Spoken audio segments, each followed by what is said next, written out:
अभी अपने एक सुंदर सा गीत आपने हमारे भाई के द्वारा सुना।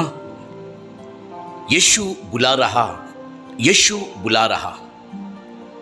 कोई है जिसकी हथेली पर आपकी तस्वीर खुदी हुई है। कोई है जो कि आपके लिए चिंताएं करता है। कोई है जिसकी हथेली पर आपकी तस्वीर खुदी हुई है। कोई है जो कि पिता के सम्मुख आपके लिए विनती किया करता है। कोई है जो आपके ऊपर स्वर्गदूतों को नियुक्त करता है। कोई है जो कि आपके लिए हर दिन अलग अलग प्रकार की योजनाओं को तैयार करता है। और कोई नहीं, हमारा परमेश्वर प्रभु यीशु मसीह है। आइए अपनी आंखों को बंद करेंगे और इस समय खुदावन के सामने अपने सरों को झुकाएंगे और प्रार्थना करेंगे। प्यारे परमेश्वर प्रभु यीशु मसीह, एक बार फिर से हम धन्यवाद करते हैं अपने तमाम सुनने वाले भाई और बहनों के लिए, जो महान परमेश्वर बड़े विश्वास के साथ, बड़ी उम्मीद के साथ प्यारे परमेश्वर इस वचन के लिए, इन गीतों के लिए प्रार्थना करते हैं कि प्यारे परमेश्वर ये वचन, ये गीत मुझसे बातचीत करने पाए। प्यारे परमेश्वर प्रभु यीशु मसीह इनके हृदय रूपी भूमि को तैयार कर, ताकि जब वचन रूपी बीज बोया जाए, ये वचन इनके जीवन में 100 गुना, 60 गुना और 30 गुना करके फल लाने पाए। महान परमेश्वर प्रभु यीशु मसीह, यदि किसी भी प्रकार की समस्या, यदि किसी भी प्रकार की घटी और कमी, यदि किसी भी प्रकार की चिंताएं या बीमारी इनके जीवन में दिखाई देती है, यीशु नासरी अपने लहू के एक बूंद को इनके ऊपर टपका, ताकि महान परमेश्वर हमारे भाई और हमारी बहनें तेरे लहू के उस सामर्थ्य के कामों को देख सके जो महान परमेश्वर आपने, हाँ महान परमेश्वर संसार में किया है और कर रहे हैं। सहायता और मदद कर, यीशु नासरी के नाम से मांगते हैं। आमीन, आमीन, आमीन।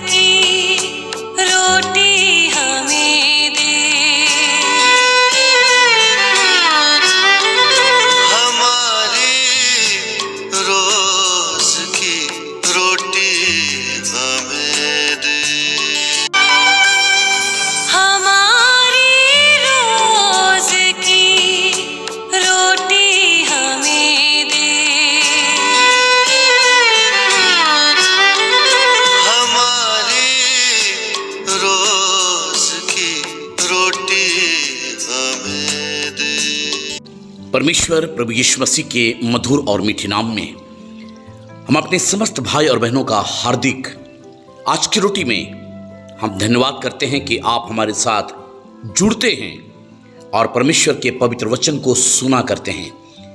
मेरे भाई, मेरे बहन, आज मैं थोड़ी देर खुदा के कलाम से आपसे बातचीत करना चाहता हूं और मुझे आशा है कि आज का वचन भी जिसे आप सुनने जा रहे हैं आपके लिए लाभदायक सिद्ध होगा।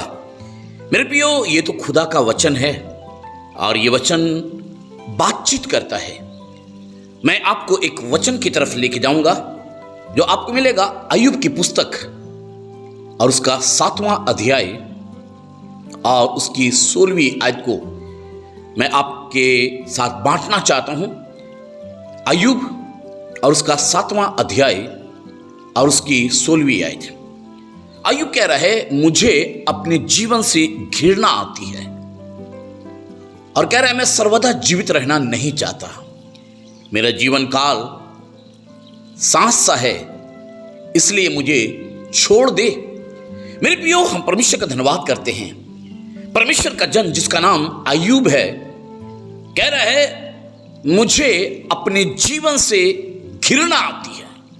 मेरे प्रियो, आज बहुत सारे लोग, आज बहुत सारे परिवार आज इस बात को कह रही है, पर मैं परमेश्वर का धन्यवाद करता हूं। बाइबल में लिखा हुआ है, अय्यूब यहां पर इस प्रकार से कह रहा है, मुझे अपने जीवन से घृणा आती है, मैं सर्वदा जीवित रहना नहीं चाहता। क्या कारण है, क्या रीजन है? पर मेरे प्रियो, हम परमेश्वर का धन्यवाद करते हैं। अगर आप रीजन अगर देखा जाए तो बाइबल में लिखा हुआ है, अय्यूब की सारी संपत्ति बर्बाद हो गई। नौकर चाकर, लिखा है, भेड़ बकरियां चरा रहे थे, कसदी लोग आए और उसे लूट कर लेकर चले गए। अनाज इकट्ठे कर रहे थे, वहां भी लोग आए, वो भी लूट कर लेकर चले गए। भाई के घर में बच्चे खान पान कर रहे थे। बाइबल में लिखा हुआ है आकाश से एक ऐसी आंधी चली और लिखा है, बाइबल में लिखा हुआ है इसके बच्चे उस घर के नीचे दबकर मर गए। बाइबल एक बात को बतलाती है, नौकर चाकर एक घर में उपस्थित थे, आग गिरी और लिखा भस्म हो गए, यानी कि जलकर राख हो गए। पर हम परमेश्वर का धन्यवाद करते हैं, इसलिए अय्यूब इस बात को कह रहा है, मुझे अपने जीवन से घृणा आती है। मेरे प्रियो, हम परमेश्वर का धन्यवाद करते हैं। अगर आप 9:21 को देखें तो बाइबल में लिखा हुआ है, मैं खरा तो हूं परंतु अपना भेद नहीं जानता। अपने जीवन से मुझे घृणा आती है। क्या कह रहा है? मैं खरा तो हूं परंतु अपना भेद नहीं जानता। अपने जीवन से मुझे घृणा आती है। मेरे भाई मेरी बहन, हम परमेश्वर का धन्यवाद करते हैं। आप भी खरा हो सकते हैं, आप भी सच्चाई की राह पर चल सकते हैं, पर कई बार आपके जीवन में ऐसा दिन आपके सामने आकर चुनौती के रूप में खड़ी हो जाती है, जिसमें कि आप भी कहते हैं कि मेरा जीवन जो है, जिसे मैं देखता हूं तो मुझे घृणा आती है। मेरे प्रियो, अगर आप अय्यूब उसका 10 अध्याय और उसकी 20 आयत को देखें तो परमेश्वर का वचन इस प्रकार से बतलाती, कह रहा है, क्या मेरे दिन थोड़े नहीं, मुझे छोड़ दे और मेरी ओर से मुंह फेर, मेरा मन थोड़ा शांत हो जाएगा। क्या कह रहा है? क्या मेरे दिन थोड़े नहीं, मुझे छोड़ दे और मेरी ओर से मुंह फेर ले कि मेरा मन थोड़ा शांत हो जाए। मेरे दोस्त, मेरे भाई, मेरी बहन, आज की इस सुबह के समय जब आप परमेश्वर के वचन को आप मनन कर रहे हैं, आप परमेश्वर के वचन को सुन रहे हैं, आप प्रार्थना में हैं, आप संगति में हैं, आप सोच रहे हैं कि क्या होगा, पर हम परमेश्वर का धन्यवाद करते हैं। परमेश्वर का जन जिसका नाम अय्यूब है, क्या कह रहा है? कह रहा है, क्या मेरे दिन थोड़े नहीं, यानी कि यह अपने दिन को गिन रहा है, यह अपने दिन को समझ पा रहा है। तभी तो बाइबल एक बात को बतलाती है, कह रहा है, मुझे दिन गिनने की समझ दे ताकि हम बुद्धिमान हो जाएं।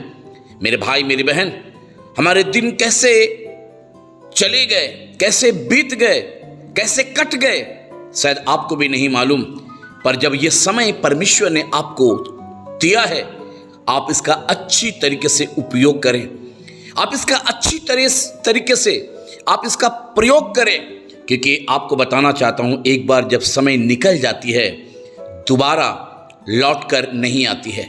और मैं परमेश्वर का धन्यवाद करता हूं, मेरी यही प्रार्थना है कि परमेश्वर इस काम में आपको सहायता दे, आपकी मदद करे, आपकी हर बातों में वो आपके लिए रास्ता बनाए।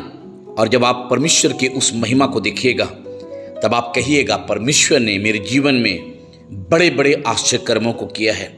मेरे भाई मेरे बहन, हम परमेश्वर का धन्यवाद करते हैं।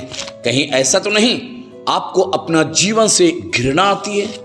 कहीं ऐसा तो नहीं आप भी अय्यूब के समान इस बात को कह रहे हैं और यही कह रहे हैं कि मैं सर्वदा जीवित रहना नहीं चाहता, मेरा जीवन काल सांस सा है, इसलिए मुझे छोड़ दे।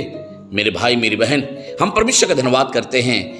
अय्यूब जो है बहुत गंभीर बात कह रहा है और इस पर हमें विचार करना और भी ज़्यादा अति आवश्यक है। परमेश्वर आपको और आपके पूरे परिवार को खूब बरकत दे। जय मसीह की। Praise the lord. यीशु सहाय। God bless you. परमेश्वर की महिमा हो। आमीन, आमीन, आमीन।